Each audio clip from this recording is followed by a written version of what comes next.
అనే మాటగా మొదటి పేతురు పత్రిక 3వ అధ్యాయము 9-12 వచనాలు గనుక మనం ధ్యానించినట్లయితే, దేవుళ్ళు మన జీవితాలను ఆశీర్వాదకారకంగా మన జీవితాలను జీవింపచేస్తున్నప్పుడు మనం చేయవలసినటువంటి పనులేంటో కొద్ది మాటల్లో చూద్దాం. మొదటిదిగా కీడుకు ప్రతి కీడు చేయని స్థితిలో మనం ఉండాలి.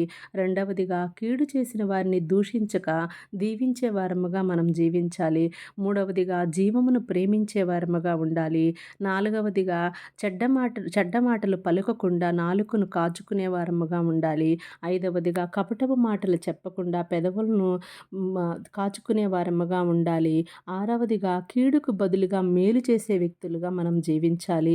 ఏడవదిగా సమాధానమును వెతికి దాన్ని వెంటాడవలసిన వారముగా ఉండాలని వాక్యం సెలవిస్తుంది. ఎందుకంటే ప్రభువు కన్నులు నీతిమంతుల మీదను, ఆయన చెవులు వారి ప్రార్థనల వైపును ఉన్నవి కనుక ఆయన ఆశీర్వాదములు మనం పొందాలి అంటే మనము పైవన్నీ పాటించే వారముగా ఉందాం. Thank you. Praise the lord.